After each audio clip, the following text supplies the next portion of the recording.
Thank you so much. This is a conference that's really focused on technology and society and the future of how we'll all interact with each other and how policy interacts with that. And what I'd like to focus the next couple of minutes of discussion on is really the intersection between those things and how data, responsibility, and leadership work together. When we think about the conversations that we've been having over the past day or so, what we've been thinking about is how to build pragmatic, smart policies, things that help us promote the interests of internet users, enhance public safety, and then also ensure that the benefits, a lot of the things that we heard about in the last talk of data and of technology can be realized. We want to build the ability for people to have strong communities and bring them closer together even as they're physically farther apart. We want to make information and education more accessible. And we want to create opportunities for innovation and growth. We want to leverage new technologies and data to create good for society rather than bad. And I'm excited about the conversation that we're having here because there's really never been a better time to have this discussion about how we should think about data in our society, particularly now, particularly here in India. Because India is poised to develop a new privacy law that has the potential to be the next phase of privacy regulation, thinking about how we can achieve those benefits without those, while managing the costs. And as the world's largest democracy and a technological powerhouse, India is really the potential to shape the future of the global internet, not just for the next couple of years, but potentially for the next couple of decades. So I want to talk a little bit about how we at Facebook have been thinking about these ideas and what role I think the policy discussion here in India has. And as I said, I want to start with the idea of responsibility. We at Facebook are building systems that help people communicate globally with people and organizations that they care about. We're also building new technologies like artificial intelligence. We're building virtual reality and augmented reality technologies and other things that are really going to change the way that people interact. And as we do that, we feel this immense sense of responsibility, of a sense that we need to act in the best interest of the community that we serve. And when I think about the privacy legislation debate that's happening here, the Sri Krishna Committee that put out its report last year has proposed this idea of a data fiduciary. It's this idea that companies that hold data about people should act in the best interests of those people. And the idea of a data fiduciary is not necessarily new, but what is new is an effort to put some meat on the bones. It's an effort to say, we recognize that companies have an obligation to act responsibly and to treat data with respect. And we're going to actually explain what that means and help to create some standards. And so what I'd like to talk about in two areas are ways that I think this idea can be translated into law and actually can be exported and become the next global standard about how we should think about data. So first I want to talk about data protection, and then I want to talk about data access, because these are two sides of a coin that I think are really important to get right and to think about together. So first, data protection. I think there's a growing consensus at this point that while we should be working to pursue economic and social benefits of data and technology, we also need better rules of the road so that we understand how to govern people's data to make sure that their interests are protected.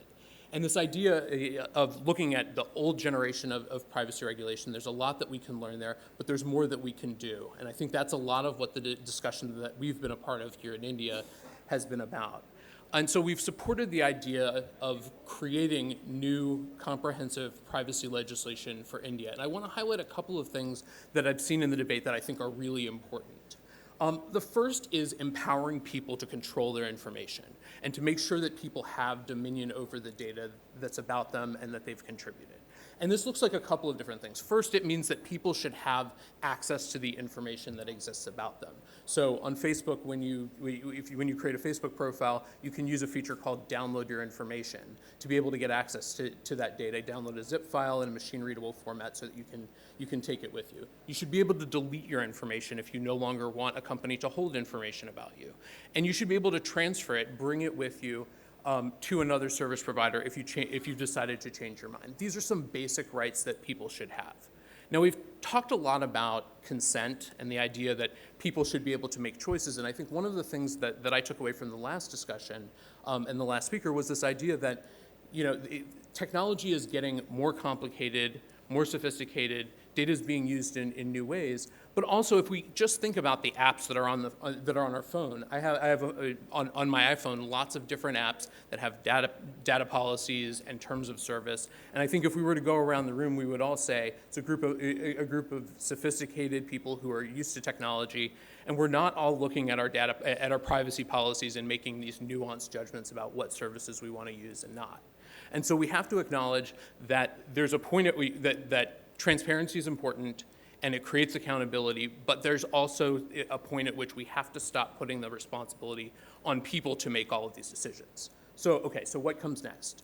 The second thing that I think is important in privacy legislation is putting responsibility on organizations, saying that if you are an organization that collects data, in the language of the legislation, if you're a data fiduciary, then you have a responsibility to make sure that you're holding data in a responsible way.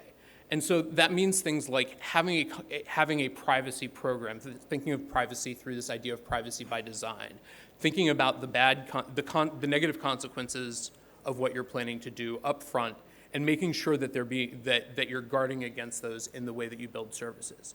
It's about thinking about how information might be transferred to a third party and making sure that there are standards in the law for how we should oversee information when it gets transferred. And it's about setting the standards for what is typical in a particular industry, whether that's in the retail context or whether that's on a website, and understanding what the right behavior is for an organization that's holding data. Using this idea of codes of conduct, we can actually set standards and help to create better cohesiveness around this idea. And third, there needs to be strong enforcement and cohesive enforcement of the privacy rules that are established. And so this means the creation of a central regulator that's empowered to not only enforce the law robustly, but actually interpret it as well. And crucially, for India, given its important role in the global internet economy, data protection law needs to seek consistency with global frameworks. And so there are a couple of ways that this can work. First, it needs to be cross-industry. Indians transact every day across all aspects of the economy, both here and overseas, and it's important that people have a consistent expectation of how their information will be protected. Again, whether it's on a website, in a retail store, or when they're sharing sensitive information with a healthcare provider.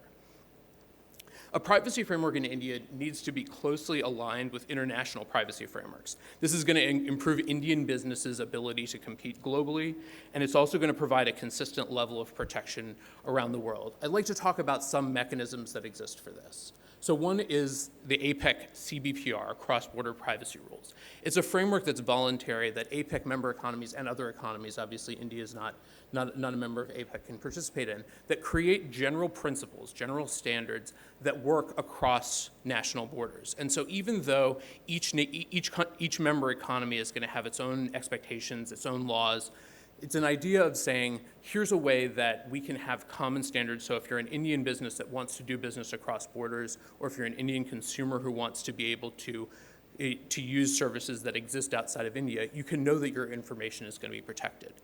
But going back to the idea of codes of conduct, there's another mechanism that's embodied in the cross-border privacy rules and that can be embodied in Indian privacy law as well, which is the idea of taking privacy principles and putting the obligation on the entity that is collecting the data and transferring it to make sure that these obligations follow with the data. So in this way, India can establish principles for the data and for privacy protection, and make sure that as the information flows, regardless of where it's going to, it's being protected in a strong and robust way. So I want to turn now to data access. This is the second side of the coin, because even as we have a responsibility to protect people's information, we also have and make sure that it's not given to third parties in an unauthorized way or misused. We also have a responsibility as a company that serves millions of people here in India and billions of people globally. We have a responsibility to work with governments and with our communities to help keep people safe.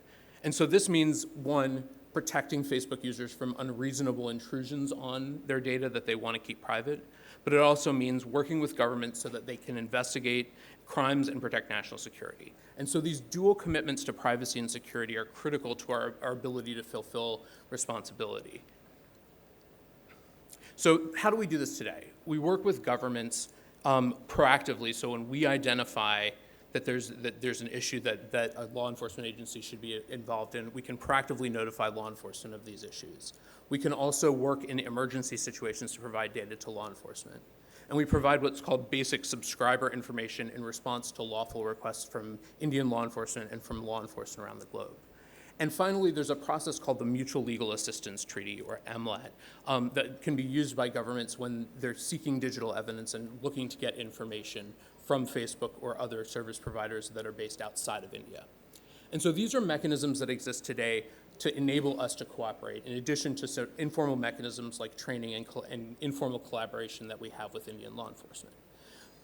Now, one of the things that we've heard discussed a little bit over the course of the day today is that these mechanisms are imperfect, and particularly this concept of an MLAT often leads to governments getting data later than they want, and often impedes investigations or makes it hard for governments to keep people safe in the way that we and they want to do. So one of the things that we've been working, the goal of this MLAT process is to protect privacy of people who live in countries with poor track records on human rights. But in India, which is obviously the world's largest democracy, and in other rights-respecting countries, this can be labor-intensive and slow. It can pose challenges for law enforcement. And so we've been working in the United States to try to address these challenges. We've been encouraging Congress and the Justice Department in the US to provide more resources for the office that handles MLAT requests, and to prioritize Indian requests so that we can respond to Indian government agencies more quickly. But better resourcing this process is only going to do so much, because it is a process that's complex. And so we've also supported the passage of the CLOUD Act in the United States, the Clarifying Lawful Overseas Use of Data Act. This is a law that creates a new framework for making cross-border data requests in a way that guarantees robust privacy protections, but also makes sure that governments can get access to data quickly when they need to. So under the CLOUD Act, foreign governments that have strong track records for human rights, for rule of law, and for privacy and due process protections, and that have a commitment to free flow of information on the internet, can enter into bilateral executive agreements between the US government and between their governments that specify how law enforcement can go directly to companies to ask for data. And this allows each government to make requests for voluntary production of digital evidence for serious crimes directly to the company, and pursuant to the requesting country's legal processes and privacy protections. So these requests can be for real-time intercepts or stored contents or other kinds of metadata. It's a much more robust way for countries and for law enforcement to get access to data. We just saw that the first agreement under this framework was just signed by the US and the UK. And the goal of this is really to embody the national standards of each country so that as equals, they identify what their priorities are, what kinds of crimes they need to have data produced in response to, and set procedures and standards to make sure that countries can go to service providers and request this data. The other point that's important to make here is that these relationships are reciprocal. No one government gets greater rights over the other. Instead, everyone is getting the same kind of access to each other to be able to provide requests to each other's companies. This is something that we've encouraged the US government to prioritize negotiating additional agreements with other rights-respecting countries. And we hope that governments around the world will be able to take advantage of this new framework to enhance public safety and security while also preserving and protecting the requests of citizens and internet users worldwide. Thinking about how to protect privacy while also protecting public safety is a critical challenge, and it's something that a framework like this could really robustly answer. So as we look at the evolution of not just technology and data, but also the global internet and the way that communities and societies interact, we realize that there are real challenges. There aren't easy answers here for how people should be having their data governed, how much control people should have, and how much we should expect of the companies that hold data. And there aren't easy answers for how countries should work together when it comes to getting lawful access to the data that foreign service providers hold. But these are important challenges, and I think, as I said at the beginning, India is poised to be in a place to answer these questions in a compelling way and really set a standard not just for India, not just for the US, but for the next evolution of global data regulation. These are challenges that we're going to have to work on together in order to get right, and I'm excited to continue the conversation. Thank you.